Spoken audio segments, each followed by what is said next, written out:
Also, from Washington, D.C. to Bad Brains. Check. I want to thank everybody for coming tonight. Please, sit back or get up or do anything you want to do, but please do it. Because we are here to do it!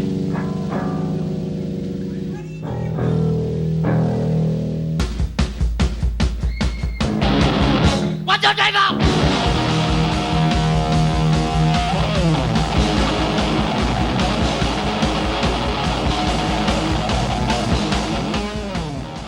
Today I'm going to be talking about the history of Bad Brains, specifically their early albums. And I know they made a lot of albums throughout their career, but I feel like their early days were their most influential. But in order to talk about Bad Brains, we first have to talk about Mind Power. Mind Power was a jazz fusion band inspired by Return to Forever and Mahavishnu the Orchestra. I don't know how to pronounce that one. Feel free to correct me. The band members consisted of Sid McRae on vocals, Dr. No on guitar, Daryl Jennifer on bass, and Earl Hudson on drums. Now, interestingly enough, I can't really find anything on this band other than one demo tape from 1978, and as all the comments are pointing out here, it seems like this was right before they changed their name to Bad Brains, given how similar it sounds to Bad Brains. So unfortunately, I think anything else from Mind Power is long gone. But the demo tape itself is still pretty good. I mean, it sounds like it was recorded in a microwave, but that's pretty normal. So, if you can get past that, it is pretty good. Now, also in 1978, Sid McRae would be replaced with Earl Hudson's brother, HR, or Human Rights. Despite this, Sid McRae remained friends with all the band members, and he was also the one that introduced them to the idea of playing punk music. To quote bassist Daryl Jennifer, Sid McRae came over to my house. He had safety pins and stuff all over him, and he had records. Ramones, Dead Boys, Generation X. I found all of it to be kind of interesting. After this, Mind Power would slowly shift from jazz fusion into punk, hence why their demo from 1978 sounds the way it does. And with this new sound, they decided that they needed a new name, and being fans of the Ramones, they named themselves Bad Brains after the Ramones song Bad Brain. Now, Bad Brains was from Washington, D.C., which, as you might know, is a pretty big location for punk. Except that it wasn't before Bad Brains existed. Now, that's not to say that there weren't other punk bands performing in Washington, D.C., but none of them were making as big of an impact as Bad Brains was about to. Yeah, it didn't take very long for Bad Brains to become pretty infamous in Washington, D.C. for how anarchic their shows were becoming. Guitarist Dr. No once talked about how the band played above a restaurant one time and how it was so violent that the chandeliers underneath them were about to fall off their hinges. After many other similar violent performances like this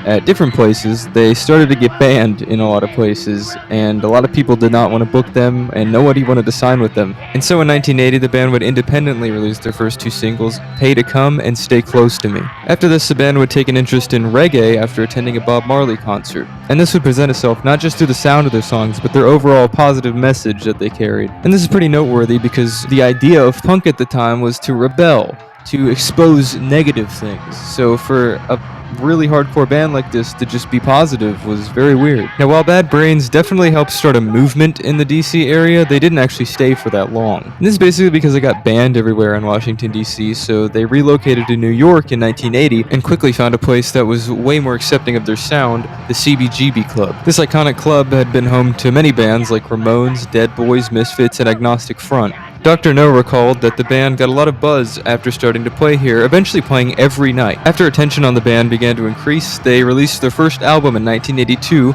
self-titled Bad Brains. And this might go without saying, but this is the best punk record ever. Earl Hudson said that the band put 110% into everything that they did back then, and you can definitely tell with this album. Now, I don't usually like to spoil too many songs when I talk about albums, but that's not fucking happening with this, so go listen to it now before you listen to this. It's like 35 minutes, I think, so yeah, go listen to it. The first track, Sailin' On, even to this day, sounds so new and refreshing.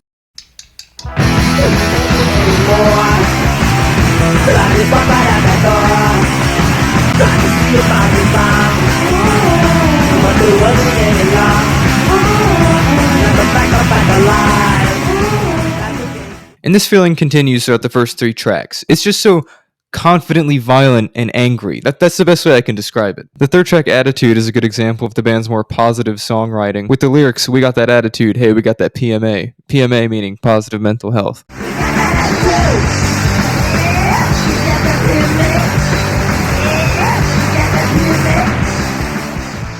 It's in the fourth track, The Regulator, that you get sort of a break from the intensity with a more traditional sounding punk song, although not for very long because it's only like a minute.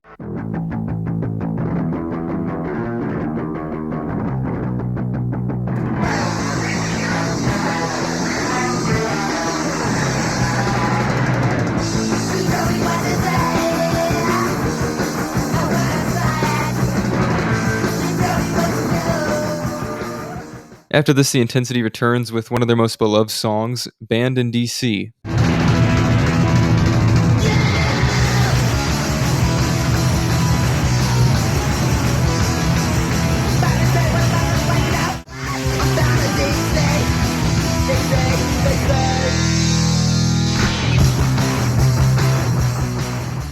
And after this is where things get kind of interesting, because then we have the song Jah Calling, which is a reggae song in a hardcore punk album.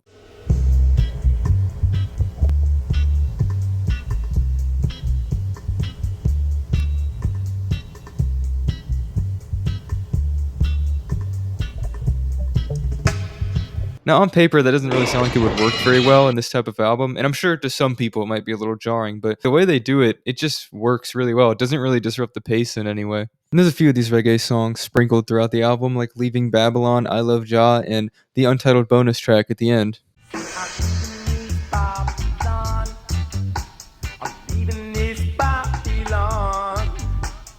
Will not be too long now, but I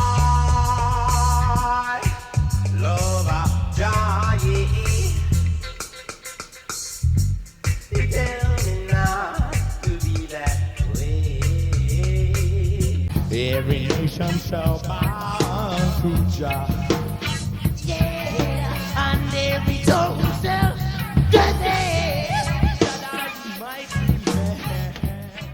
And I haven't listened to that much reggae before, so I don't really have a strong opinion on these, but they're good. They're good songs. I like them. And as for the rest of the punk songs, I think that the best ones are FVK, Fearless Vampire Killer, Big Takeover, and of course their first single, Pray to Come.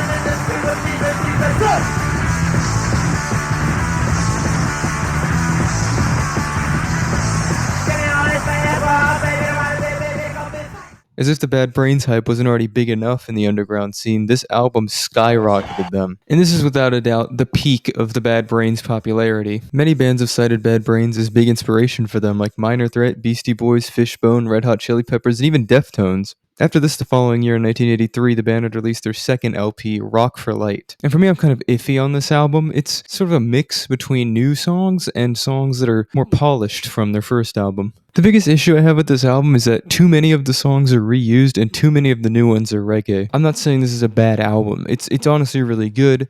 It's just, for me, I was kind of hoping for a little bit more new material. I do like the way it sounds. It does sound a lot crisper because they recorded this in a better studio, but I don't know. I just kind of wish that more of the tracks were original, and I wish that more of the original tracks were punk tracks instead of reggae. But regardless, my favorite songs on this album are Coptic Times, Rock for Light, and At the Movies.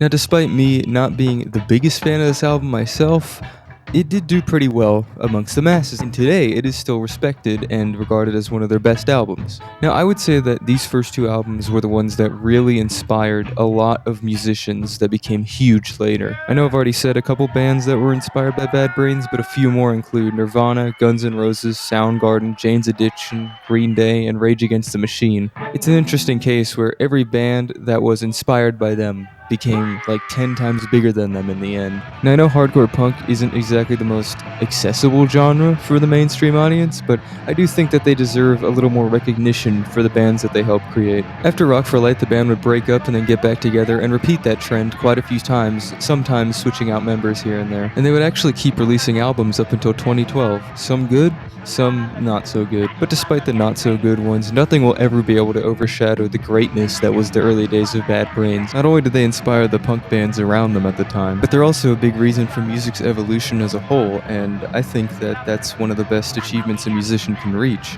So, with all that said, go listen to Bad Brains. Do it right now. I promise you won't regret it. And if you do, that's a you problem. Oh, by the way, go listen to Black Dots. It's a bunch of demos from their first two albums, and it's really good too. I just thought I should throw that in there real quick. Okay, bye. This dick was made for fucking. That's just what it's gonna do. One of these days I'm gonna come all over you.